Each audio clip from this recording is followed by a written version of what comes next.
long before the pyramids of Egypt rose from the sand, and centuries before Greece dreamed of Olympus. There was a land nestled between two great rivers, the Tigris and the Euphrates. This was ancient Mesopotamia, often hailed as the cradle of civilization. It was here that humanity first gave birth to organized cities, imperial power, written language, and a deep, complex religious tradition that would echo through history. In this episode, we journey back thousands of years to explore the spiritual heart of ancient Mesopotamia. From towering ziggurats to prayers etched in clay, what did the people of Sumer, Akkad, Babylon, and Assyria believe? And how did their faith shape not only their world but influence the very structure of the religions that came after? A civilization of many worlds, Mesopotamia wasn't a single culture, but a mosaic of peoples and empires that rose and fell over the course of more than 3,000 years. The earliest were the Sumerians in the south, whose mysterious language had no known relatives. Then came the Akkadians in the north, Semitic-speaking people who would go on to dominate the region politically and linguistically. Together, they formed the bedrock of Mesopotamian civilization. Writing specifically, cuneiform emerged from this cultural blend. Initially used for accounting and trade, it soon became a vehicle for religion, poetry, law, and myth. Though the Sumerian language eventually died out in daily speech, it remained alive in sacred texts for centuries, much like Latin in medieval Europe. Cities of the gods. Mesopotamian civilization was deeply theocratic. Every major city was believed to be the home of a specific patron deity, and temples served as both religious and economic centers. The city of Uruk worshipped the powerful goddess Inanna, later known as Ishtar, the fierce goddess of love and war. The city of Eridu was dedicated to Enki, the god of wisdom and water. Babylon, perhaps the most iconic Mesopotamian city, elevated Marduk as king of the gods.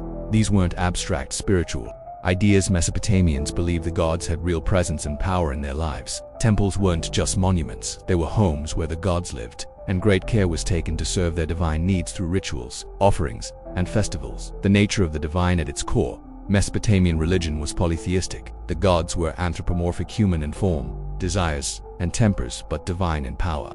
They governed the forces of nature and human experience. Utu Shamash, an Akkadian, ruled the sun and justice. Nana Sin presided over the moon. Enlil, the sky god, held authority over storms and kingship. Unlike some later religions, Mesopotamian deities were not omnipotent or infallible. They bickered, schemed, and could be vengeful or compassionate depending on the myth. Yet they were always transcendent, distant, mighty rulers who demanded reverence. Humans existed to serve them, maintain cosmic order, and ensure their favor through worship. Myth and memory. Mesopotamian mythology is a rich tapestry of creation epics, heroic tales, and divine dramas.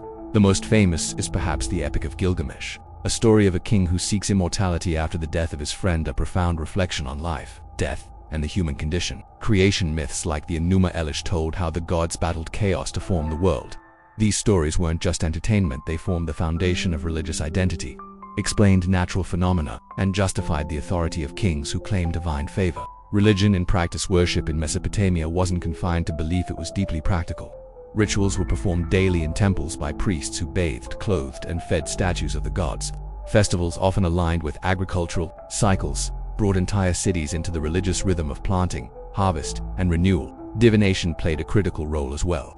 Priests interpreted the movements of the stars, the livers of sacrificed animals, and strange omens to discern the gods' will. Kings often consulted these methods before waging war or launching building projects. Legacy of the gods. Although the last vestiges of Mesopotamian religion faded with the rise of Christianity and Islam, its influence lingers. The structure of divine kingship, the concept of divine judgment, and even certain biblical narratives carry echoes of ancient Mesopotamian theology. Moreover, Mesopotamia's religious legacy helped shape later monotheistic traditions. The flood story of Gilgamesh resembles that of Noah. The Tower of Babel mirrors the ziggurats. Even the idea of divine law, as seen in the Code of Hammurabi, predates the Ten Commandments. The pantheon had a kind of built-in hierarchy, and some gods were more important and prominent than others. In particular, there were a few gods that were the most common and powerful.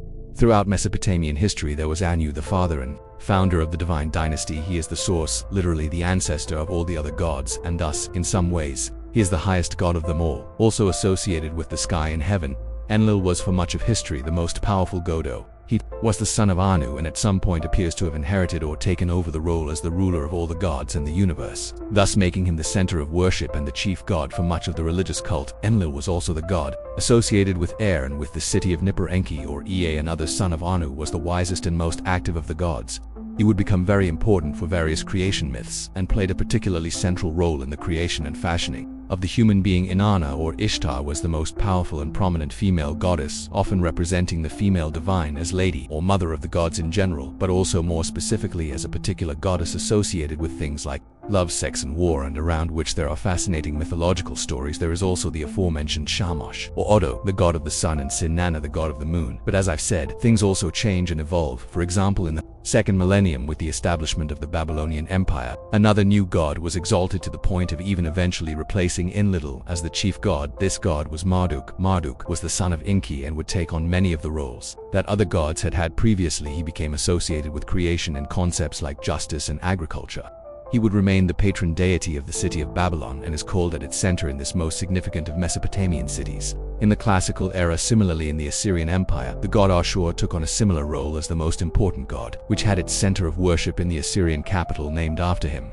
So as you can tell, there's a lot of variety and diversity here, but these are some of the most central and recurring gods and deities in this religious tradition, and we will get to know them as well as other gods a bit more deeply as the discussion goes on. Not only is there a general hierarchy among the gods in this way, but they are also sometimes divided into groups. There is often talk about two general groups of gods, the Anunnaki and the e.g. this topic, and the difference between these categories is a very difficult one. Scholars disagree on the relationship between them and what they signify. The Anunnaki, as the name suggests, are gods who are descendants of the older dimension Anu and Ki, the goddess of earth. In some of the earliest sources, these appear to be the highest gods, ruling over that other group of deities, the Iji, who are kind of like their servants, but later in history, these names seem to have been reversed for some reason, the Igi serving as the high gods and vice versa. At other times they seem to be used synonymously. I'm not going to pretend like I have the answer to this question. It's one that confuses scholars and historians who are actual experts on this topic, and so I am in no position to speak on it in that way. Just know that these categories exist, and that the relationship between them is very uncertain. But regardless, all these gods are part of a rich and vast mythological tradition which spans across the millennia of Mesopotamian civilization. Myths about the origins of the gods and, subsequently, of the whole universe are just as fascinating as usual and deserve to be explored. Here the gods created the world as we know it. That is indisputable to the Mesopotamians, but who created the gods, or more accurately, where did the gods come from? Now when it comes to mythology, things are very complicated. One thing that many people often get wrong is the very nature of mythological stories in our religious culture in the West, which is so hugely influenced by the Abrahamic religions. In particular, we are used to the idea that there is a definite version of events when it comes to creation or religious history, that there is a story that each religion sort of adheres to, and this is simply not true. Myths by their nature are fluid. They are always changing and adapting, being retold by people who may perhaps reformulate certain aspects to fit certain contexts. Myths are in motion. There is never just one version of a particular story or myth, and there wasn't supposed to be. Really, the fact that things could be conceived in different ways was not seen as detrimental to the truth of these stories. This is true of the Greek myths, it's true of Egyptian mythology, and it is true in Mesopotamia as well. So as we go on to explore various myths and stories about the creation of the world or the gods, we don't have just one account. We have many different accounts that can sometimes drastically differ, sometimes fundamentally different from each other. For example, probably the most famous and complete account of creation and theogony in this culture comes from the Enuma Elish, meaning literally when on high, but often going under the title the Epic of Creation, which was discovered in 1849 and probably dates to sometime in the 7th century BC in Babylonia. This is just a rather late source, but it tells a relatively complete account, one which has become standard in retelling some of the central myths and which I'll be relying on to a major degree here too. But it should always be kept in mind that this is only one version of events, and I will also be giving some contrary examples from other mythological stories. The gods existed long before the universe did, while the great Anu is the father of the current divine dynasty. He himself had many ancestors, gods who stretched back since long before any universe at this point there. It existed only the gods as far back as the Mesopotamians could conceive, even before the line of the divine couples. They thought there existed a divine principle called Namu, the lady of the gods, the mother who gave birth to the universe. This principle was conceived of as a kind of sea or watery substance. In the words of the scholar Jean Patero, quotes simultaneously, a supernatural figure, place, and matter. It was believed to be of a watery nature. Marine is placed beyond the ancestors of Anu as if it was a matter of an individual theogony, even earlier than the oldest divinities. Other later accounts, which don't necessarily have to contradict the first, instead tell of two massive waters, sea or salty water called Tiamat, and fresh water called Apsu. These two divine forces coupled, so to say, and gave birth to the first gods. We then often see a very long line of gods, a dynasty stretching for various lengths, but always being really long until we reach Anu. There seems to have but the idea that the gods kind of developed over time in a teleological sense, that the earliest gods were kind of incomplete or imperfect, getting better over time until we finally reach Anu, who is the perfected form of divinity and who subsequently founded the current dynasty of gods that then fashioned the universe, as we then get to the actual creation of the world as we know it. Only after the existence of the god Enu and his offspring things get even more diverse. There are so many different versions of how this happened, with different gods serving as the main figure. There is no conception of a creation ex nihilo in this religion, that is, a creation from nothingness. The universe is fashioned from what is already there in some accounts. There existed an original spheric chaotic mass, then heaven and earth were separated from each other, creating the universe court in those days. Those ancient days and those nights, those ancient nights and those ancient years after on high had been moved away from below, after below had been separated from on high, after on had carried off on high, after Enlil had carried off below, then heaven and earth. The gods Anu and Ki, as a married couple, essentially have sex and produce all the vegetation in other parts of the world. Another account describes the god Enlil as ejaculating into the earth to fertilize it. Others give the wise god Enki or Ia a central role as creator. But again, the most complete and famous account comes from the Epic of Creation. If you remember, this story was written in Akkadian and in the Babylonian Empire in the 7th century BC, which is when the god Marduk had become exalted as the chief god. It is as natural that in this account Marduk plays the decisive role in the creation of the world. In the Epic of Creation it is told how Marduk saves the other gods from destruction when Tiamat, the great primitive universal mother, wanted them annihilated. Marduk then defeats Tiamat and creates the world from her remains, from her body. Quote, he split her in two. Like a fish, for drying half of her he set up and made as a cover heaven, spreading the other half of her as cover he established the earth. After he had completed his task inside Tiamat, he spread his net, let all within escape. He formed a something of heaven and netherworld, tightening their bond regardless of the story. You follow, the world was created by the gods, that much is certain, and the Mesopotamian picture of the cosmos was basically one of a sphere, the upper part of which was known as the on high, as we saw in the quotes, which can roughly be called or translated as heaven, where the gods reside, and the lower part of which was called the below, where some lesser gods reside, them where all ghosts or souls will go after death. Right in the middle of the sphere, separating heaven and below, are two great seas, basically at the opposite ends of which are enormous mountains that held up the firmament of heaven, and in the middle of this central part of the cosmos is the earth, the place where humans reside. Furthermore, at the center of this earth is Mesopotamia, and at least according to the Babylonians, at the very center of Mesopotamia and thus of the world is the city of Babylon itself. This general cosmology helps us better grasp some of the concepts in the Mesopotamian religion, and indeed the human being would come to play a central role in the purpose of this creation. The stories about and surrounding the creation of the human being are fascinating, and it is here that we find some of those really strong similarities with the Bible. So as I retell these myths, see if you can spot where those similarities are the most famous. Account of human creation comes from a beautiful epic poem called the Atrahasis, named after its titular hero. It was written in Old Babylonia, sometime in the 18th to 17th centuries BC. That poem tells the story like this: before human beings, the Anunnaki, the high gods, had made the Iji group of gods their servants, working and toiling for them, tending the fields on earth, etc. But because the Iji were gods and immortal, they basically were able to go on strike and oppose the oppressive situation, destroying the tools used for work, etc. As a solution to this situation, the wise god Enki decided that they should create a new creature, a new being, one that was mortal and could take the place of the Iji as servants. And so it was that the human being was fashioned from clay, as well as the blood and flesh of some of those other geeky gods, and began to serve their function as workers for the gods essentially. But at this time humans could live for a very long time, like for tens and even hundreds of thousands of years, and there existed no such thing as illnesses in these things. The reproductive possibilities were thus almost limitless, and very soon there were a whole lot of human beings, so many in fact that the great god Enlil became annoyed with all the noise that humans were making. For this reason, in his anger, he decided to have them all annihilated, thus representing the most extreme example of a grumpy old neighbor in history. He tried various ways of killing off the humans. The most decisive and final of these was that he sent a great flood that would get rid of them once and for all. But that other god, the wise Enki, was distraught over this. He didn't want to let the whole purpose of creating humans go to waste, which would put the gods back in that predicament from before. So he decided to save humankind by allowing the titular character Atrahasis to survive the flood by putting him and his family in an unsinkable boat along with what they needed to restore the fauna of the world afterwards. And it is after this, as a result of endless action and annoyance, that Enki came up with another solution. They would now limit the lifespan of humans so that they wouldn't live so long, and created things like disease to combat them from multiplying too much. I don't need to tell you this, but this is obviously identical to the story of Noah and the Ark in the Bible, and many scholars believe that that biblical story originally comes from these Mesopotamian myths. Indeed, the flood myth shows up in various sources in Mesopotamia, with the main human character having different names but the basic narrative remaining the same. We also saw other similarities to the Abrahamic accounts, like the fashioning of the human being from clay. Even in a topic like the afterlife, we can see similarities in general. The ancient Mesopotamians seem to have accepted death as an inevitable part of life. This can be clearly seen in the Epic of Gilgamesh, the most famous piece of literature from the Mesopotamian civilization and often considered the oldest work of literature in history. In this work, the hero Gilgamesh goes on a long journey to find the secrets to immortality, only in the end to, spoiler alert, realize that it is basically impossible. In the anthropology of this religion, the human being was thought to have a kind of ghost that lived on after the death of the physical body, which would then travel to the underworld called Aralu, where you would spend all of eternity regardless of how you lived your life.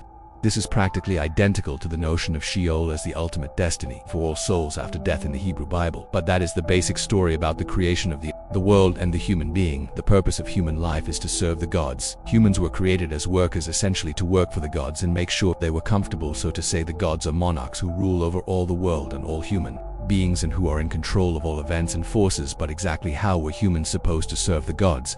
What did they do to fulfill this purpose of their creation? This is where we get to the practical aspects of the religion. The religious cult of ancient Mesopotamia was primarily centered on the temple.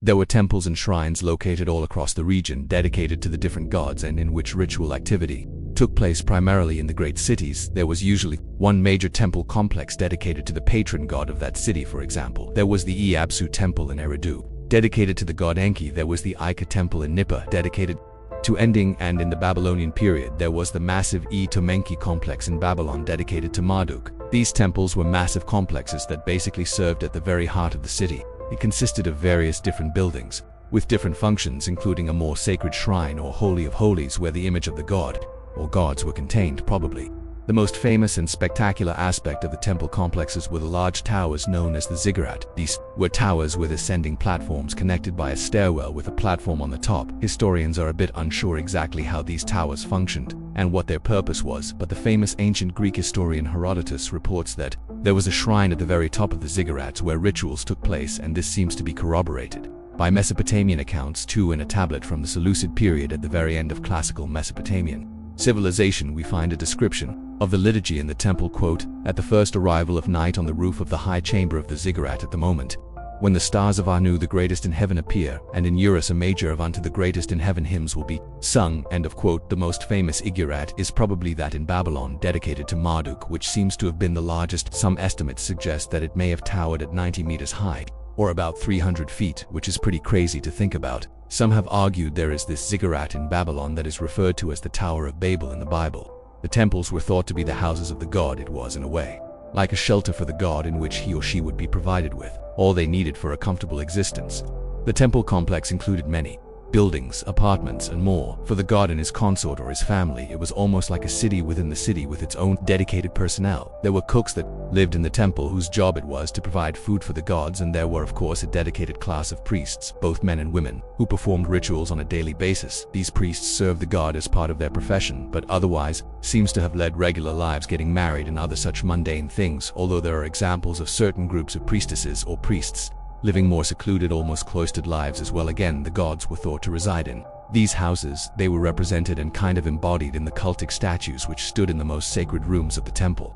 It was believed that the gods were in some way literally present in these divine images, and the latter was thus treated like the actual god. Thus, the duties of the priest and temple personnel was to make sure that the deity embodied in the image housed in the shrine led a comfortable life. This included the ritual of feeding the gods multiple times every day. Animals would be sacrificed, and all other kinds of food and drink was prepared by the cook and presented to the gods by the priests. The drinks were likely poured as libations of the god, and the food, once it had been offered to the god, was probably distributed to temple personnel afterwards, and perhaps to charity as well. They would also clothe the god in various adorned clothing, clean the gods through bathing, and in general treat them like you would treat a king or queen, the recurring metaphor through which the Mesopotamians understood their relationship to the gods. We can see again the very strong anthropomorphism of the deities. Regardless of how the most exalted theologies conceived of the gods as such, they were depicted, described, and treated in strongly anthropomorphic ways, like human royals that ruled over the universe. They even had social lives of a sort.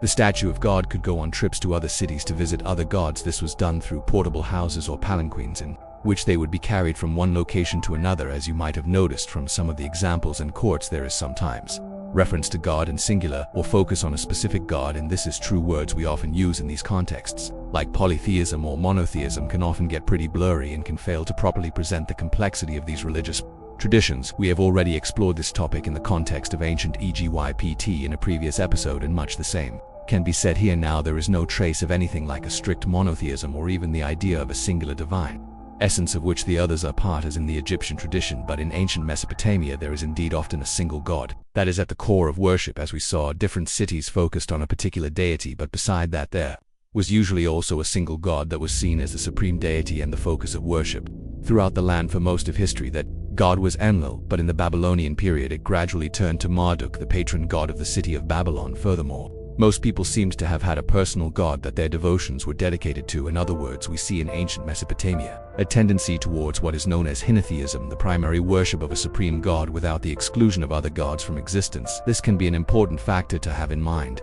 to better understand the religious sentiments of this culture and of many others in antiquity. In addition to these quantum mundane aspects of temple practice, such as feeding and cleaning, the priests also performed more elaborate rituals and liturgies. Again, animal sacrifice seems to have played a major role, but only insofar as it served as the meal for the gods, right, as food for the gods. But in relation to this, the priest would also say prayers, sing hymns praising the gods, and play music. Indeed, music seemed to have played a major role in the temple liturgy, with various instruments like flutes, lutes, and drums being used to accompany the hymns and rituals. The hymns and prayers of the Mesopotamians were highly reverential and praising. For example, a Sumerian hymn from the end of the 3rd millennium. It begins like this, quote, O wellborn, O king whom Enlil has named. O wellborn, Ninurta whom Enlil has named. I wish to celebrate your name, O my king, Ninurta, your man. I wish to celebrate your name. You make the speckled barley grow in the fields. You fill the pool with carp and perch. You make the reeds and rush grow in the cane fields. You fill the forest with wild grazes. You make the tamarisks grow on the steppes. You garnish gardens and vineyards with honey and wine, and you will grant the place a longer life. It was the responsibility of human beings to keep the gods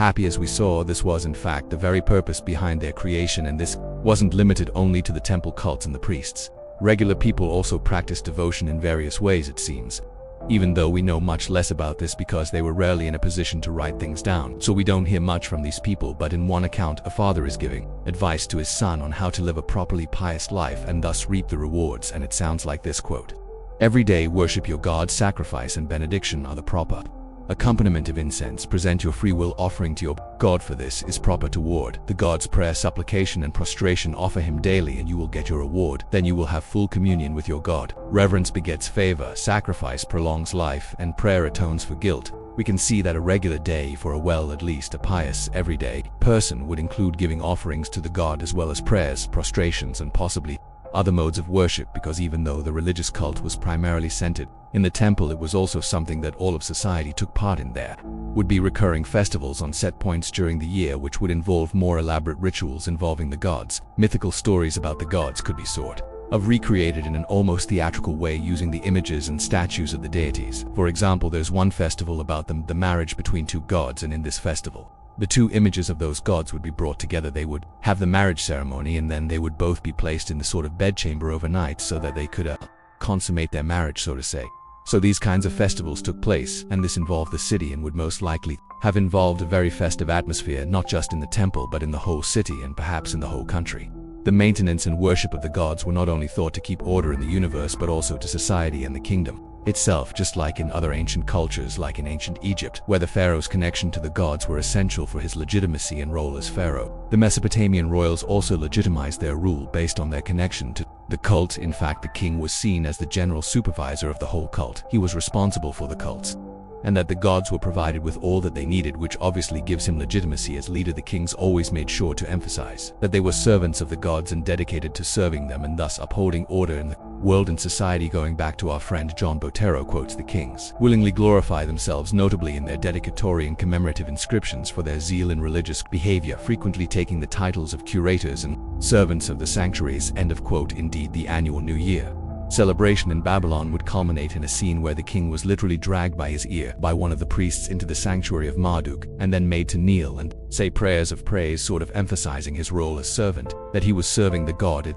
was obviously a very direct way of connecting political rule with the religious cult in order to legitimize the king through ritualizing. The historian Piotr Michalowski writes, quotes, Mesopotamian kings, similar to monarchs in many other times and cultures, were first and foremost mediators between the mundane and transcendent.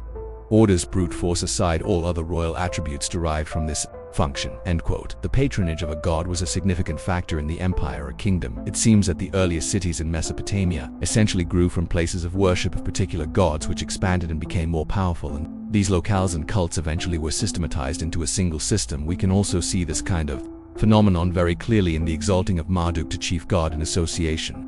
With the rise of Babylonia, Marduk had been the local patron god of the city of Babylon previously, but was a relatively insignificant god. Ending was always the supreme god at this time, but as Babylon grew into an empire under people like Hammurabi, suddenly Marduk became increasingly exalted as the supreme god. In various texts and myths from this time, it makes complete sense when you think about it by making the god associated with your capital city. The most powerful god, this legitimized your rule and empire. It gave the Babylonians the authority to rule since they in a way represented the most powerful of the gods, and we also see a similar situation in Assyria.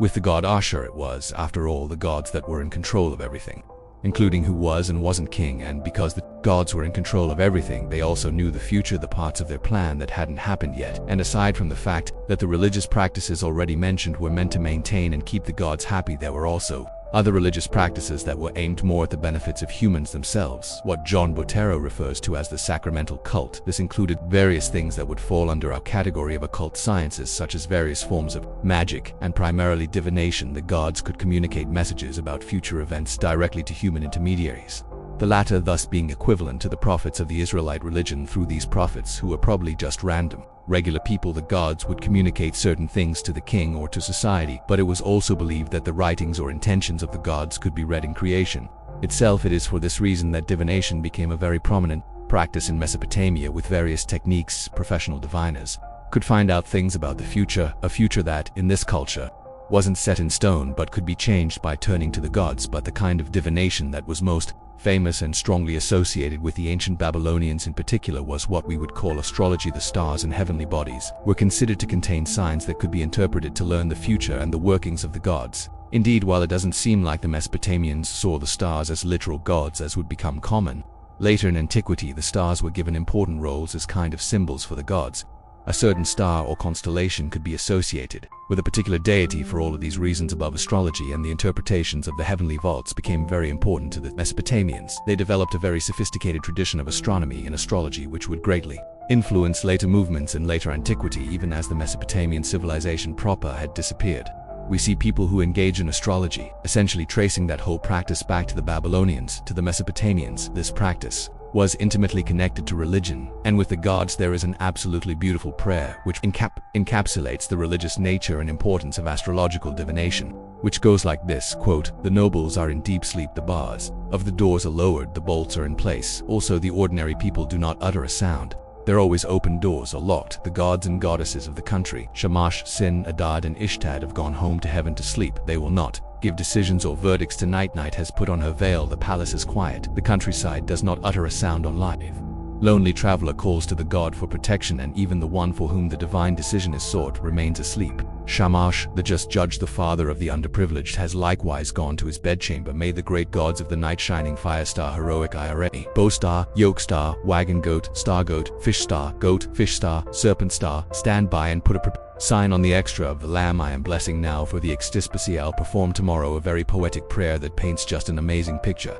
We can probably explore these more occult aspects of Mesopotamian culture and religion more deeply in future episodes. This was a culture that was inhabited by various supernatural beings that could hurt human beings or make was the source of evil, essentially what we would refer to as demons today. These demons would be the cause of much evil and bad behavior in the world, and there were exorcistic rituals and practices that developed in order to make these demons go away with the help of the gods. And it is also likely that the prominence of these kinds of creatures in this culture also influenced the prominence of similar creatures in later religious traditions and cultures as well. There are even things like witchcraft and other fascinating stuff that we haven't had a time to cover today. Needless to say, the religion of ancient Mesopotamia had long-lasting effects. The great civilization, as we know it, essentially died out around the turn of the Common Era after being conquered and ruled by Alexander the Great and the Seleucids, as well as the Achaemenid Persians. But it's also precisely in this meeting with the wider world that this culture came to have such a major impact on other religions in the Middle East. In the Mediterranean region, it was a tradition that stretched back for thousands of years to the very beginnings of human civilization and was of course respected for that very reason. Traces of their beliefs and practices can be seen in later cultures and religions of the region, from Greek philosophy to the astral religions that would appear here, and as we have seen, probably even into some of the core features and stories from the Bible and the Abrahamic religions too. Understand the history of religion and human thought in general, one cannot leave out the Mesopotamians. ****. We'll see you next time.